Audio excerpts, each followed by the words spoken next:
right. I am, because Jim provided us with such a wonderful discussion on the four quartets that we didn't want him to stop.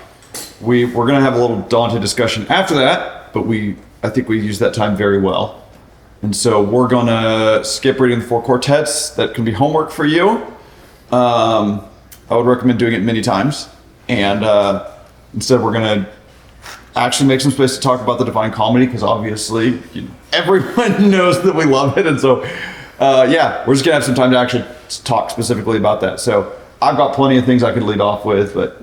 Lead. Please. Okay. Well, so one thing that I think would be a nice place to start is...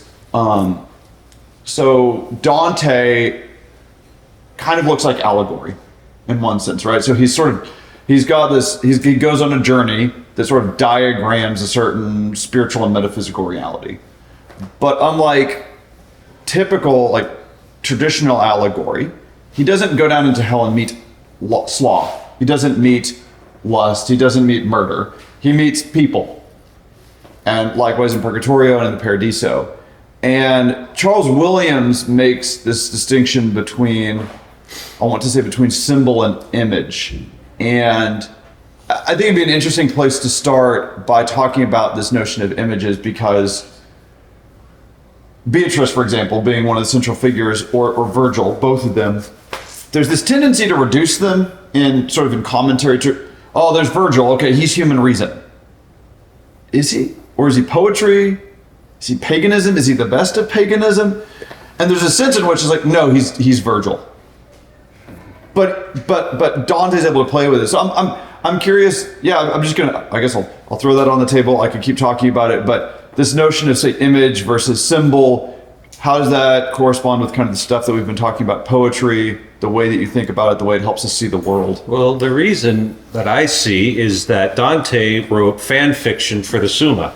Okay, lay it out for us. Yeah. So, and he is a good Aristotelian then, right? Following St. Thomas Aquinas. And so if you want to find the universals, right?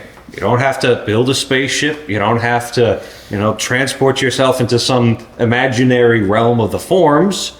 The universals are embodied all around you.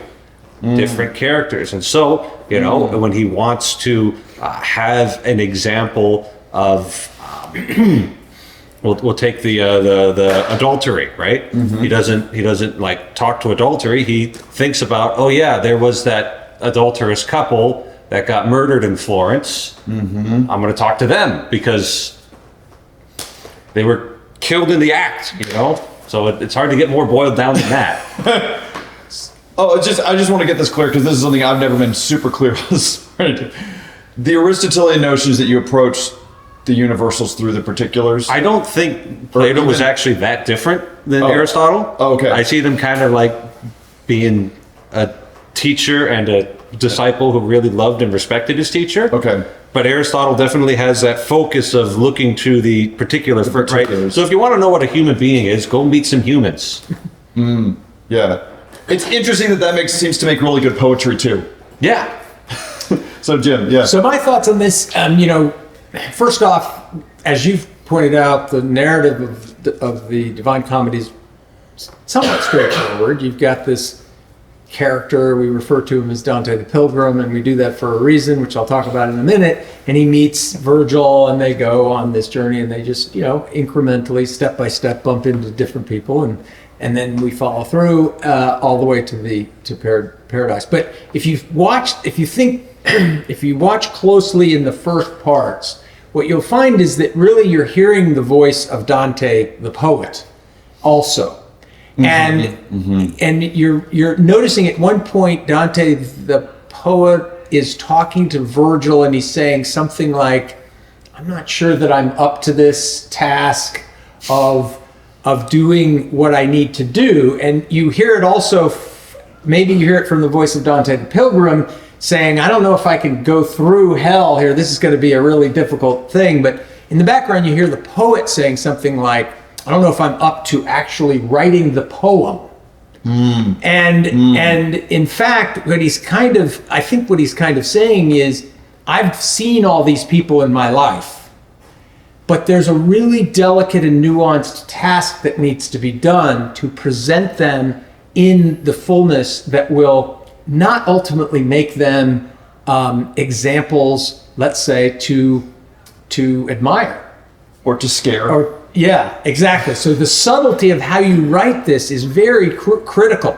So Francesca is a good example of this because he wants to do a very complicated thing with her. He wants to show her as recognizably something that represents something about us, that we are vulnerable to infatuation.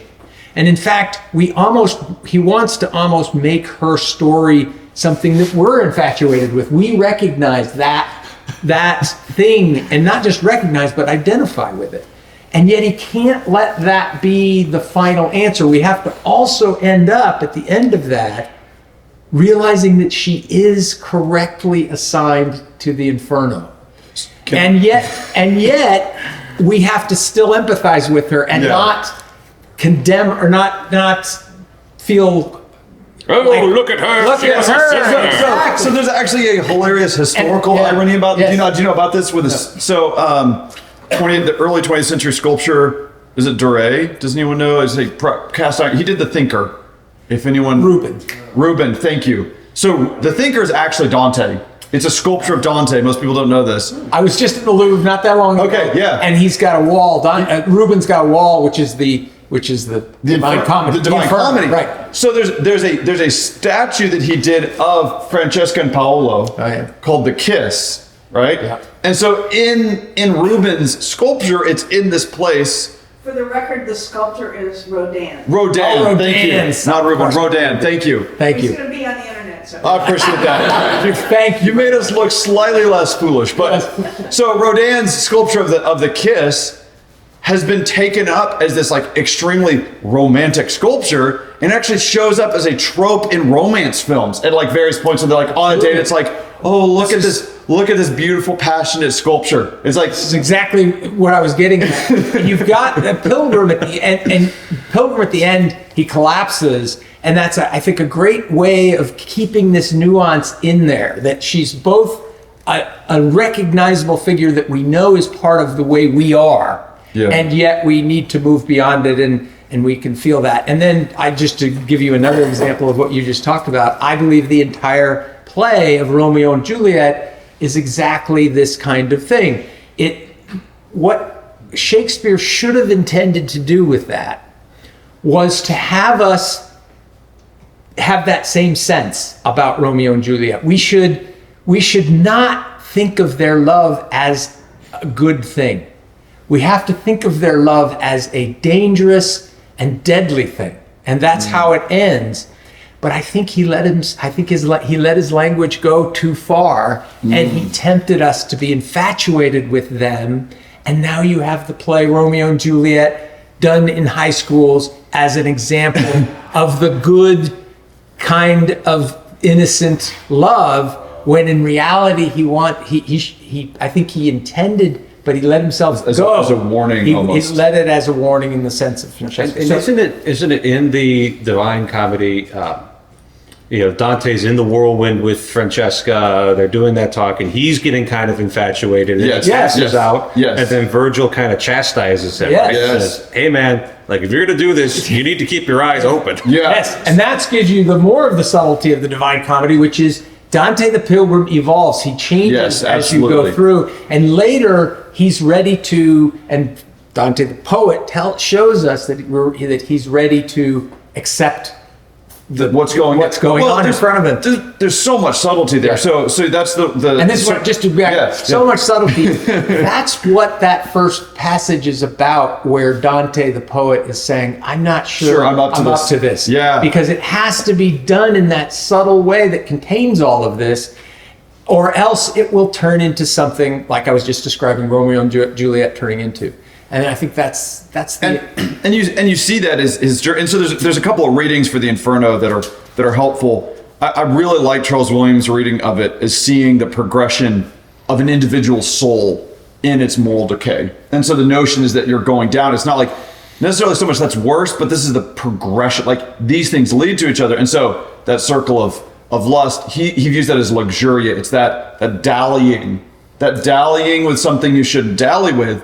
And it's a tremendous good. Like, romantic love is a tremendous good, right? It's how the human race has continued and all these things. It's just that little tweak. It's a little tweak, and now you're on the footsteps of hell. And Dante's trying to, and because it's so close, it's really easy to sympathize. But let's see, 2 circles later, I think he's in the circle of the wrathful. And there he sees this guy who shows up. I can't remember what his name was. Guido. Was it Guido? No, Guido's down in, we talked about him yesterday. Filippo, I think. I think it's Filippo. Is that the guy he's really sad to see down there? No. So this guy, he finally recognizes this guy in this sort of swamp of the wrathful, and he's like, it'd make me happy to see you get beat up before I leave. And Virgil praises him. He's like, this is the response you should have to souls like this. And you think, oh, okay, so Dante's just supposed to be like, yeah, those sinners should be damned to hell. Well, you get way, way, way further down, and we're in just the absolute belly of the beast. And he sees some sinners fighting amongst each other. And he's like, they're just like reliving their earthly drama in hell. And he's kind of just like drooling a little bit, like, oh, this is so much fun to watch. And Virgil looks at him, he's like, all right, yeah, you just keep on watching, and then you're really going to see how I feel about this. So there's all this subtlety of, it's not merely enough to say, oh, this is bad, but there's actually even an approach to like how we view these things. You can sympathize with it, but you can also be caught up in it. And I think you're bringing up like the conflict in Israel right now, and it's like there's this capacity to set yourself against things, and then like for that to be a problem too, where you're like, oh, I'm against sin, I hate sin. It's like, well, in as much as it lives in you, yes, that's an appropriate response, but there's more to it than that. And I'll just go ahead and jump ahead to what I mentioned earlier, that the Divine Comedy is centered on this notion of love, right? So that Dante has this view of the universe that everything is driven by love, which is a definitional statement, actually. He's saying things move because of love. So if it moves, there's love involved in there. Fun fact, modern physics isn't any different. Yes, well, right. Because we say, well, the laws of physics, and it's like... so what is gravity, right? Yeah. Like, what is gravity? And we can mathematically describe gravity, right? But it's like, listen, the big stuff wants to come together. Well, we even say it. We say that, what do we say? We say that gravity is an attractive force, right? So this notion that we somehow like got out of Dante's view, that we have this sort of attraction between things, we're still there, but Dante's subtle enough about it, and I think this is, for our own age, this is a great thing to... Virgil tells Dante, look, love was the motive for everything that you've done that's praiseworthy, but also everything that you've done that should be condemned. You don't, and so your point about Romeo and Juliet is great, right? The question is not, are we going to love? The question is, how do we love?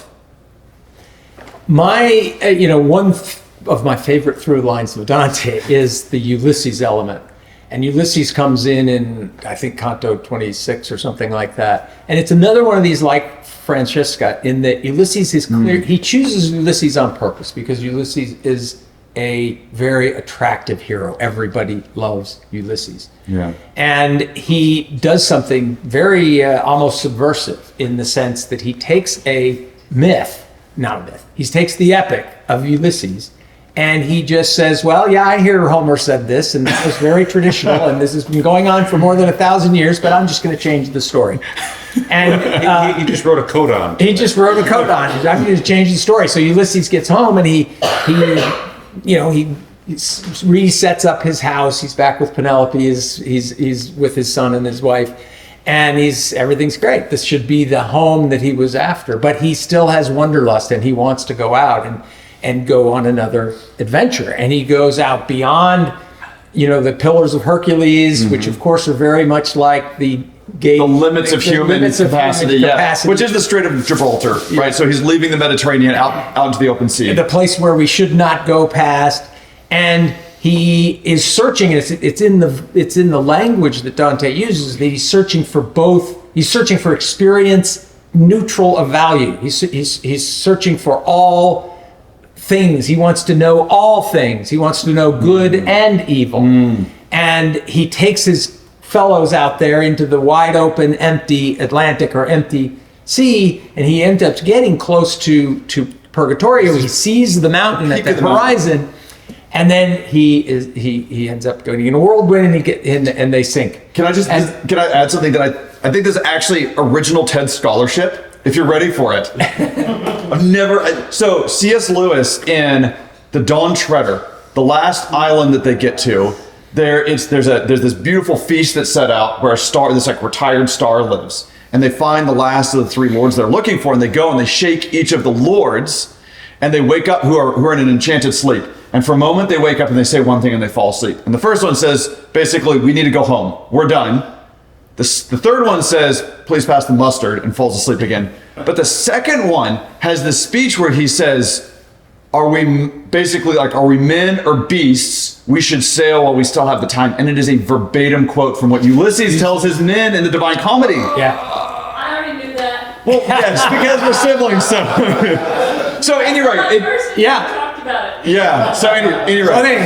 So then we got that there, and we're pretty deep in the Inferno at this point. I mean, this is Canto 27, but we still have sympathy for Ulysses. Yeah. And then Ulysses is paralleled in the Paradiso with Adam.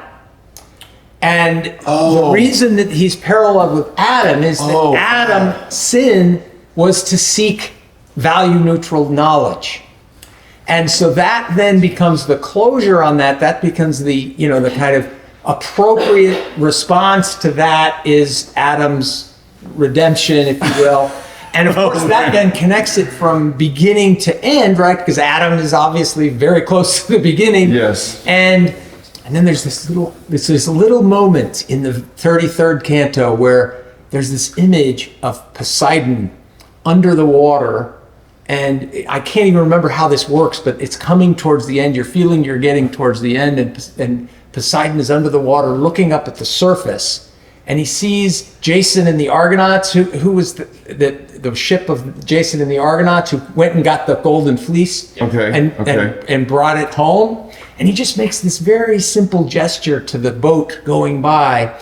And of course, Jason and the Argonauts actually does go home. He doesn't go out on a wanderlust. He takes the fleece home and reestablishes the home. And so that's like this gesture of the wrong that Ulysses committed and the right of that. So I'm just this is kind of maybe an example of the kind of thing that you might find if you spend time with the Divine Comedy. So I've never seen that connection between Ulysses and Adam before. So that's wonderful. And you're saying, well, yes, there's this connection. Okay, if Dante knew that, or even if he didn't know it, there should be more there to show it. And the description of Adam has always been very strange, right? So he's this, because the resurrection hasn't happened, right? So he is there, his spirit is in heaven, but his body is still on this earth. Mm-hmm. And there's this weird description, as far as I know, unlike any of the other souls that Dante encounters in heaven, of this sort of like wriggling in the luminescence of his spirit. And he describes it like a rooster in a sack at the market day, which again, you were talking about high and low being brought together, but it's like a weird thing particularly, it's like that movement. Well, when he's talking about in hell, all of the souls, with one other exception, they look like people, except Ulysses, who is, they're the deceitful counselors, right? Right. And just sit with this. Just sit with this and see how much genius there is here. The deceitful counselors. What does a counselor do? It shows you the way, right? It illuminates things for you. What are the deceitful counselors? They're wrapped in a flame. He can't even see their bodies. They're just these like flames passing endlessly. And he has this bizarre description of the way that Ulysses talks. It's the quivering of the top of the flame.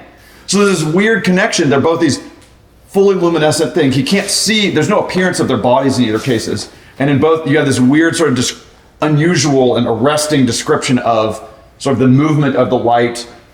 So they're very much like type and anti-type. So I love that. And you just like all over, like you could literally sit for 20 hours and talk about the way that Dante has just woven this incredible tapestry through all of it. Well, yeah, and you're calling attention to one of the great things about it, where each individual is put into a kind of circumstance, a physical circumstance that is a kind of metaphor for their situation. Both in the comedy and the purgatorio, I guess also in the Paradiso, but that's definitely something that's always fun to look Yeah. at and notice.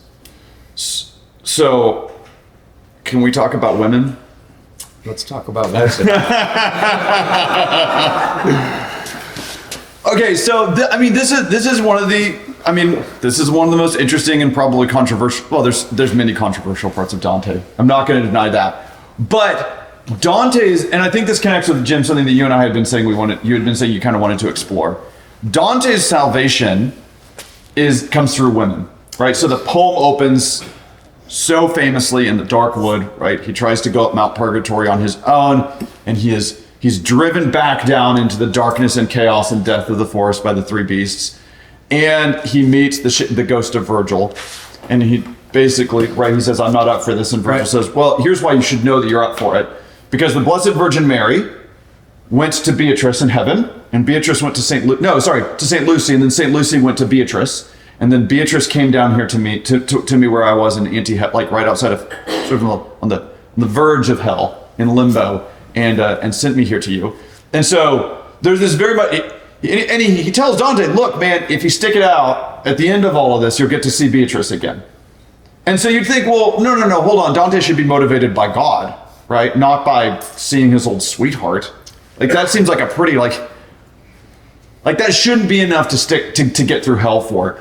And then you get to and so we see some so it's interesting that one of the first sinners that we really encounter is also a woman, right? Where there's romance that's gone wrong. But and then you get to the middle of Purgatorio, and you have the vision, right, of the siren. So here's another woman. Let's say she's the negative mermaid, right? So the mermaids that run all through Eliot's poetry, the mermaids are there too, but this is let's say it's his clearest description of things gone wrong. So she's this hideous thing, but then as Dante gazes on her, she takes on all the appearances of something utterly desirable, and she sings the siren song and all right, Jim. She says, I'm the one who led Ulysses' men astray. It's like, oh, it's all through it. It's all through it. So Dante can't tear himself away from looking at her in this dream. And you have this bizarre sequence in which St. Lucy, Father, you want to drop St. She had her eyes gouged out. Right. And what's she the patron of? What's associated with her? Light. Her Light. Her name literally just means light. Her name means light, and especially in northern countries, of course, northern countries want to celebrate a saint who's associated with light because they miss it. And what do? They take a young woman and they put a crown of candles on her head, right, and have her process. And she's seen holding her eyeballs in a dish in a lot of iconography because she has true sight. She loses her physical sight and gains spiritual sight. And she looks at the siren and calls to Virgil and says, show Dante what's going on here. And Virgil shows up in the dream and literally just rips her open, and her guts spill out, and the stench of her guts wakes Dante up.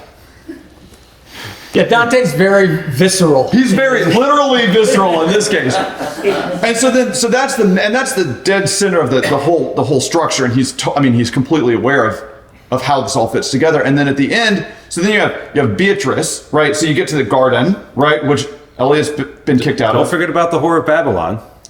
Okay. In that there's like the procession on the back of the griffin. Thank you. Yes. The Whore of Babylon at the top of Mount Purgatory. Yeah, this is so true. And man. So what's the top of Mount Purgatory? It's That's the garden. Earthly paradise, Yes. right? Yeah. Okay. So what is the Whore of Babylon but the anti-type of the church? Oh my goodness. So he's like, oh, hey, when you get back to Earth, you're going to see this, you're going to be in earthly paradise, right? Or, a reflection of it, right? Being exiled from here. And it's like, oh yeah, there's going to be another woman you got to look out for. And that's the anti-type of the church. Oh, that's so good. Yeah. Okay, so and then he meets Beatrice, right? And it's so yeah. Can you clarify, because I don't remember that part very well, is it like a vision of the Whore of Babylon? The Whore of Babylon is not in purgatory. No. So there's a procession. It's visionary in the sense that it's deeply symbolic. It's actually one of the most symbolic parts of the entire Divine Comedy. But he tells it as though they're actually there.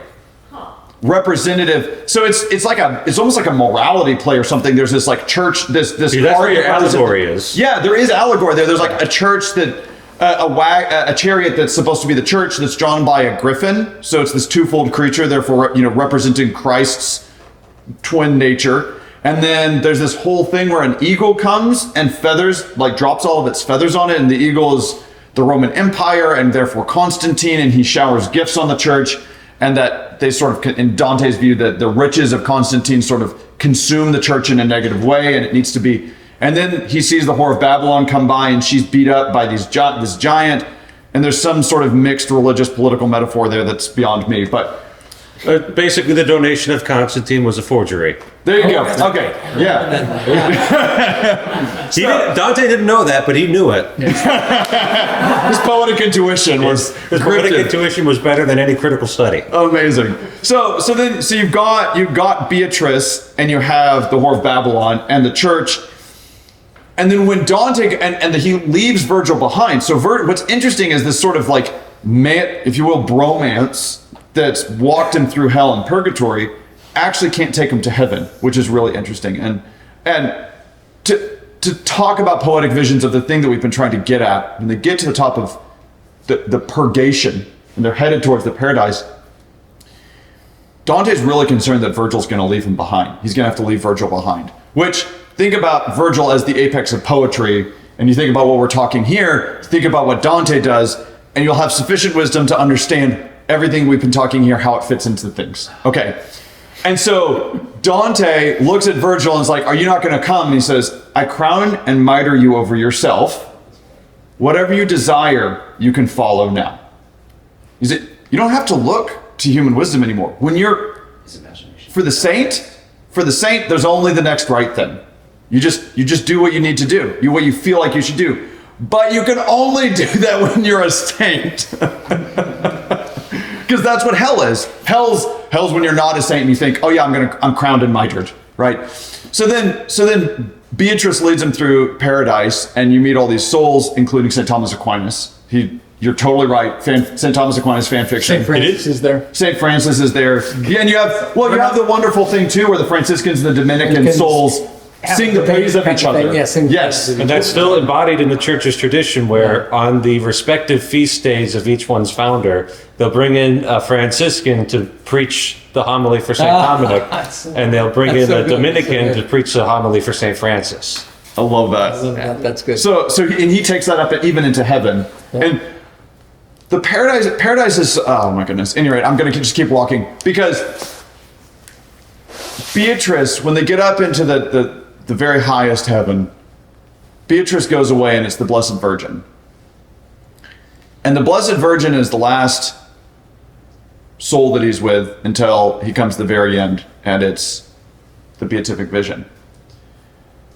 And so one thing that's really interesting about that is, and this is, I think, part of what you wanted to talk about, we don't meet Jesus in heaven, in Dante's heaven. Yeah, and there's not. What are we going to do with that? Yeah, and there's not as much imagery or talking about cruciform consciousness. Or even, What? And I don't know what to make of it. I do not count myself as kind of. Well, of course you met Christ already.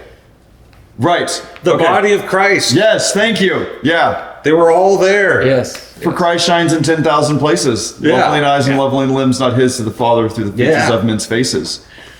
So this is what I was trying to get at yesterday when I was talking about Beatrice leading Dante into hell, right? The beatific vision, seeing Christ shine through a person, because that's fundamentally, this is the weird insight that Dante had, I think, is that he said that romantic love has a capacity for people to see Christological glory in another person. Basically, like, apart from religious experience or intention. It's the ordinary way of seeing that. It's the ordinary way of seeing that. And Dante is, I would just like to resurrect that as like a notion. I think everyone should know that, because if you don't know what it is, it can be profoundly dangerous.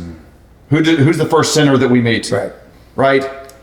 If you don't know where to attribute the glory. I think that's good. I think there's a number of things that come to mind on this, and one would be the way in which the Divine Comedy would be very difficult for most Protestants to kind of get. You're gonna go there, Jim. And part of it is the elevation of Mary so prominently as the pinnacle, if you will, of our attention, if you will, or our draw. And I think that's interesting. And then there's, well, I don't know if we want to go. Well, I think the other thing, a broad thing I would say about Dante, and when I first read the Divine Comedy in a kind of a more serious way, what I really was surprised by is the poem as a vehicle for spiritual transformation. And I don't know that I had ever bumped into a piece of art that seemed to be so obviously functioning both in me, but just generally in that way.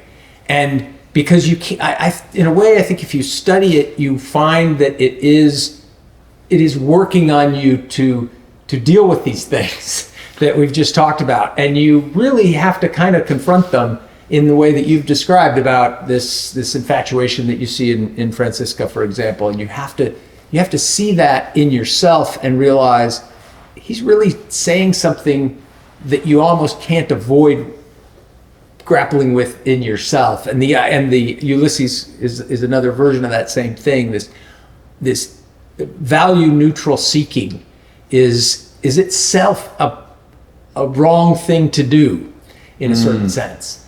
And you notice that in Dante, and for me, this was what the Divine Comedy did for me, is that then I turned to other works that I've always loved, like Eliot, and I realized that you have to fit them into your consciousness in that same way. They have to be understood as vehicles for working this stuff out. And that's how I came to this position on Romeo and Juliet, and realized, that's what was going on there, or should have been going on there. Anyway, let me introduce you to a new sin. Yes. Curiosity. Yes. Right. Curiosity is a sin where either you are pursuing knowledge in an intemperate way, because gaining knowledge is actually something that causes pleasure. Yes. Right? When you learn something new, you can feel it. You know, this is so good. This is, or you can be studying something that you don't have any business studying. Yes. Like there's very little from an anatomy textbook that's relevant to me as a priest. I don't need to go there. Like why? But if I was a physician like you, that anatomy textbook, like maybe you need to return to that regularly. So it's not curiosity for you, but it'd be curiosity for me. Yeah, and that's Divine Comedy isn't that for you because it's for humans. And that's exactly how. Are you human? It's probably for you. Yes. That's how the Ulysses part hit me, because it's not value neutral. Right. No. It's not value neutral. You think it's value neutral, but there's no such thing as neutral anything. Yes. Well, that's exactly. That's. Oh man, that's wonderful. I mean, it's funny. Like then you've got like Rod Dreher, who wrote a book, How Dante Can Save Your Life. Yes. And probably Pilgrim's Progress, I imagine, is the only other work of. But even then, I think that doesn't even really live in the same sort of poetic or fictional world. That's much more like, say, a spiritual manual than anything else. So I want to throw out what seems like another very strong theme and see if maybe it's not a different theme. So we were talking about that very interesting scene, I think, with Miss Judith a day or two ago, where they just arrive at purgatory, and all of these souls, freshly dead souls, arrive on a boat. And also, a fascinating thing about Purgatorio is that it's completely modeled after the church's liturgy. And so they're always singing things in connection with the liturgy. So when the souls arrive, they're all singing in Exitu Israel, like. It's the song that when Israel came forth from Egypt. Exactly. Yeah. So they have come forth from Egypt, right? So they're coming home, right? Because that's really what the poem is about. It's about coming home. Yeah. Well, and value neutral. So this is sort of like value neutral learning, right? Dante is a pilgrim, right? What does a pilgrim have? Destination. A destination, right? Which is really funny. I'm going to go on a tiny tangent really quick. The song about Aragorn that Bilbo writes, that you hear in Rivendell. Not all who wander are lost. Not all that glitters is gold. Not all that is gold. All that is gold is not All that is gold that does not glitter. This notion, the whole point of that song is about Aragorn having this hidden purpose to restore the kingdom of Gondor. And then that one particular line gets taken out of place and ends up on the back of people's Jeep Liberty because they have wanderlust and think it's a good thing. This is the same thing as the statue by Rodin. It's like, anyway, so that the notion of being a pilgrim is exactly that everything is directed towards something. You're not, it's the opposite of being aimless. There's another thing, which is the souls arrive at purgatory, in purgatory, and Dante meets an old friend of his who is a great singer who sang these love songs that Dante wrote, the sweet new style. And he's like, they rejoice at seeing each other, which seems like a good thing. Like, my old friend, like you've died in friendship with God. You've made it. Yeah. Yes, like this is great. You're not down there. You're not down there. And so he's like, can you please sing a song for me again? Like, I've missed your singing. And so he sings, and all the souls are just enraptured with the beauty of this singing. And you think, oh, what a lovely moment. And then Cato, the soul who's been placed in charge of the entrance to purgatory, runs in and like scares him off. And Dante describes it as like this sort of the stupid surprise of pigeons getting scared out of a courtyard. And in a huff, run off and like try to, start making it the mountain.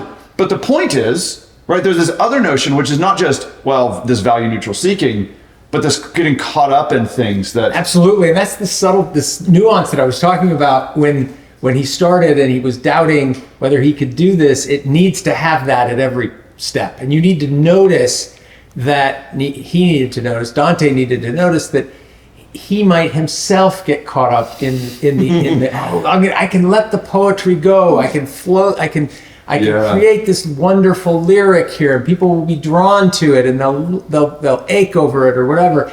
And that in itself, if it's incontinent, it's not going to take you down. It's not good. Right. In the words of Father Gerard Manley Hopkins, we must always be on the side of good. Yes. Because good is good. So that's the whole point of the purgatory right there, is to make sure that you've got your loves properly ordered. Yes. Yeah. And then show that to us and embody it in the actual way the poetry's written. So thinking about some of the things that Dante writes, there's a lot of wisdom and subtlety in purgatory, in his writing of purgatory. So just thinking about this notion of ordering your attention, there's some really wonderful parts. So for instance, the miserly, the people who are overly concerned with money, their punishment is they're staked face down on the ground so they cannot see the stars. Until they want it badly enough. Yes, and then they have it. Yeah.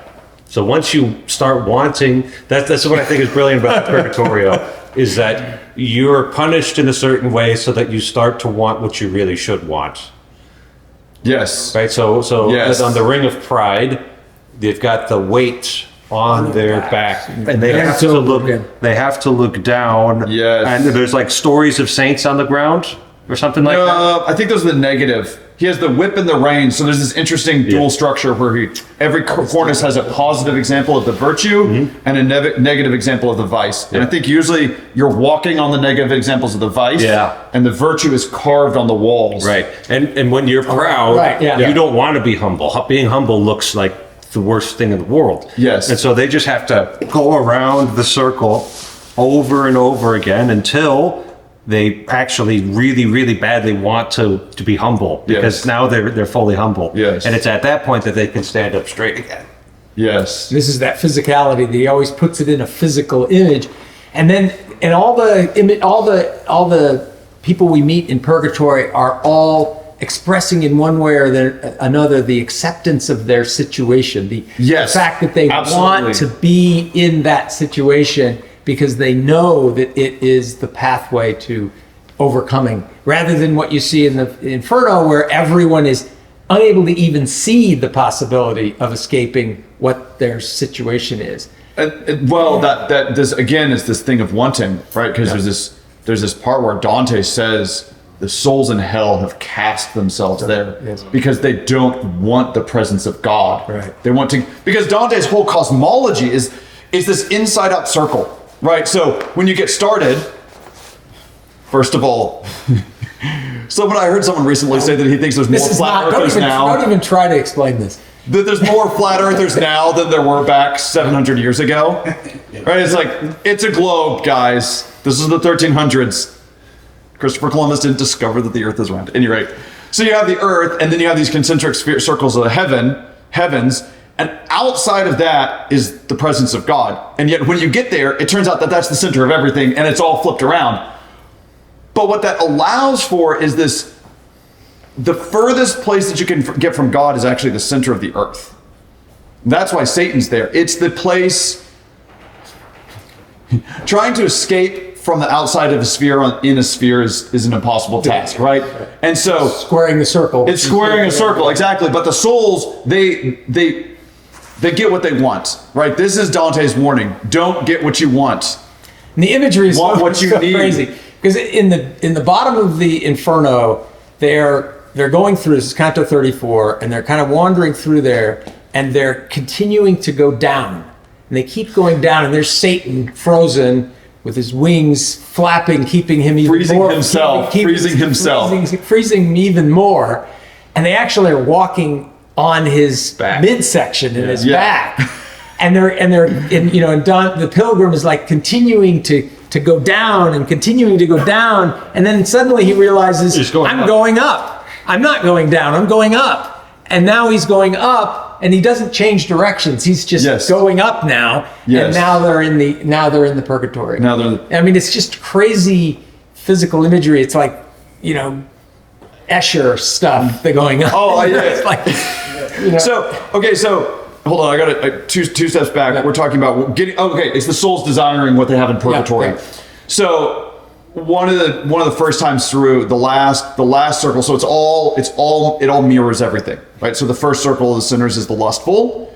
The last cornice of purgatorio is the lustful, and this is in Dante's conception about desiring what's good. This misshapen romantic love is so close to what's right because you really do love something good. It's just, And I'd say probably the common human experience is that it starts off unshapen. Yes. And then when the rubber hits the road, you Yes. have to straighten yourself out to make it work. right. But there's the scene. I mean, it's just like the pathos of this scene where he meets a soul and they're being purged in fire, right? So what's interesting is hell's not really on fire. Yeah. There's some hot blood. There's some burning Cauldron, tombs. There's like Yep. the cauldron. There's hot pitch, but it's not like roaring flames. and when you get to the bottom, it's cold. It's Yeah, yes, nice. hell has frozen over, which is actually just meditating on that. So the fire is much more like the fire in T.S. Eliot, Yeah, actually. purgatorial fire. This purgatorial fire. And then there's this wall of fire that he has to walk through. The Dante has to walk through, but he's having this conversation with a sinner, and out of charity, the sinner is talking to Dante and saying, "Look, here's the things you should know about me, so that you can learn from it." And then he says, "I can't stay out any longer," and it says he casts himself back into the flames, and they're all singing. They're in the fire, and they're all singing, and they're doing the kiss of love, right? So if you go to a monastery during the mass, there's this beautiful thing, the kiss of peace. What is it called? Yes. Kiss of peace. It starts right there at the host, right? So right at the consecrated host at the Eucharist, and The priest gives it to the deacon, and it's the priest puts his hands on the shoulder, the deacon puts his hands underneath the elbows. They, depending on what culture, they may or may not actually touch their cheeks because, Americans are kind of, the French are kind of all over each other. It is peace be with you and with your spirit. And then the deacon goes and gives it to the subdeacon, and then the subdeacon will go give it, and everybody it just spreads through goes out, yeah. through the choir of Like a monks and fire. like a fire, exactly. And so having encountered that in Dante, and then getting to that last passage that you read in Little Gidding, Yep. with this visionary notion of somehow suffering and beauty and fire and purgation, that's the unity that Eliot's longing for there. He wants to see how they can all be folded. The knot can be folded together. And the imagery as you go in the Paradiso, and I'm not as good at picking out which canto these might be in, but the rose imagery is he's brought in that the entirety of the Paradiso is this continuously outfolding rose with the angels like bees, like honeybees surrounding this, and it's this. You see paintings of it that people have done, and that's the rose that Eliot is evoking. And that is the church. Yeah. That's the church, and it's humanity, and it's the new cosmos. And then one more image of women, and I can't even remember who this was, but it's early in the Paradiso. There's this woman On the who was In the corner, the circle of the moon. maybe she was in the moon. I don't know. She was a nun, and she was taken out of the nunnery. Yes. And, against her own will, I think it was. Some male nobleman comes to marry her, took her out, and she ended up having to live in this situation that violated her own vows and was a terrible experience, of course. And she ends up here in Paradise, and Dante the Pilgrim asks, well, why don't you want to go higher? You're down here at the base Because of Paradise. the moon is the level of the broken vows, but that's as bad as you got. Right. Yeah. Because the moon changes. Yeah, and right? It's the circle of heaven that changes. she's painted as very content, and she tells him, I want to be where I am meant to be in God's eyes. Right. And I do not want more than what He wants. Yes. And it's a very good image of humbleness in the face of because humility is the gateway endless. to all the virtues. Humility is endless. And so there's this beautiful thing too, where you're going along. There's this sort of sequential movement up through the sphere of the heavens, and it bothers us. It's like, well, hold on, how dare you? These. How is it that you get to say that these people get to be closer to God than these people down here? It's like, how close do you want to get? Well, that's one thing, but it like the whole. I mean, it's just wild. We think that who's it? Christopher Nolan, right? And Interstellar. It's like, oh my goodness, all this crazy stuff, this weird imagery and interdimensional stuff. It's like, yeah, read the Paradiso, man. You get up when you get up to the sphere, the last of the spheres. You get to Jupiter. It's the sphere of the contemplatives, and that's where he looks over at Beatrice, and she's no longer smiling. And he says, "Beatrice, why aren't you smiling?" She says, "Oh, Dante, if I smiled now, it would destroy you. You can't handle the joy that is contained in my smile." So when they get past that, then it just all starts to break down, and these things are layered over each other, and they see there's all these rivers through it. That's another great one thread to follow is the rivers. He sees this river of light flowing through the heavens, and there's the angelic. When he sees the rose, right? That is creation ordered around God. You know who's there? The souls that were down in the moon. And you realize that the whole thing's wrapped over on itself, and that's only one way of seeing it, right? And then no one's further from God because God fills all things. And so it's this. Dante is about accepting reality. That's, if you want to know what the Divine Comedy is, because nothing is closer to the truth than yes and is. Yes. Yeah, and that image of that nun is so good that way, because it's really, she's wanting exactly what is right for her to want, and that then becomes Oh Lord, alignment. my heart is not proud, nor haughty my eyes. I have not gone after things too great, nor marvels beyondly.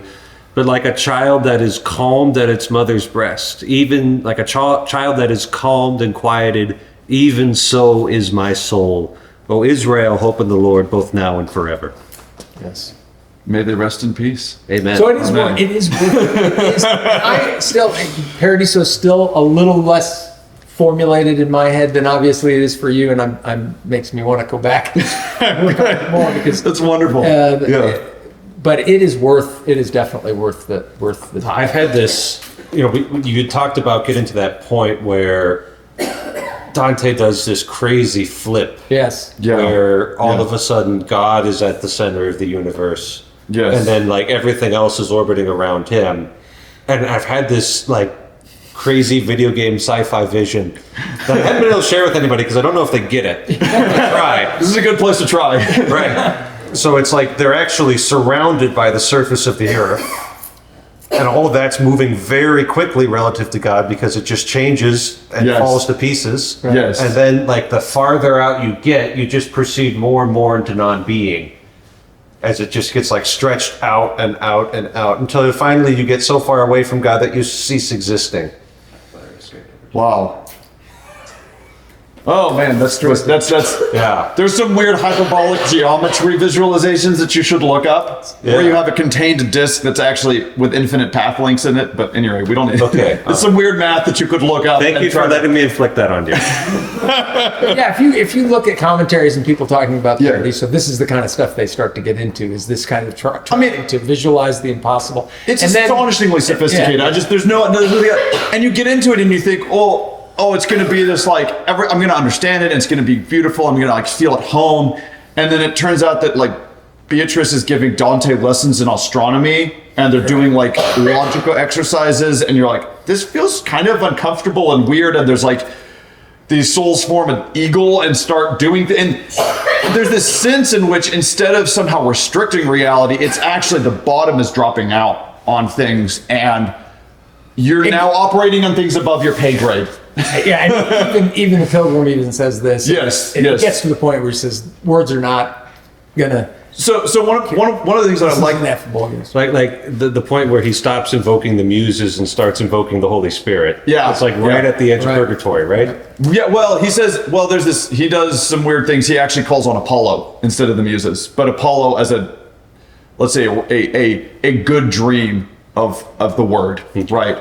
Right. I mean, I think, what is it, in the litany to the most holy name of Jesus, one of his titles is the Son of Justice, like S-U-N, like he's that shining forth. And in that sense, you can see, Dante sees Apollo as a sort of for echo, if you will. And there's actually a wonderful metaphor at the beginning of it. Before he's pretty just like, here I was in the dark wood, Hey, I came out in purgatory, and we're gonna talk. Muses maybe help me on. Well, he gets to Paradise, and he has this great metaphor. He's like, those of you who have been following my great ship that sings and sails through the oceans, and you fall behind in your little boat, make sure that you're really ready for this, because we're headed for uncharted seas. Don't get lost. And there's this invocation of Apollo of this divine light to come and illuminate what he's saying. But there's one of the things that is remarkable about it's actually done so effortlessly that it's hard to see. I call this cracking the door, right? This in stories, in literature, one of the C.S. Lewis's The Last Battle is a great example of this, right? So it gets to the end and he says, and then things began to happen that were more wonderful than anyone can tell, and each chapter gets, or Gladiator.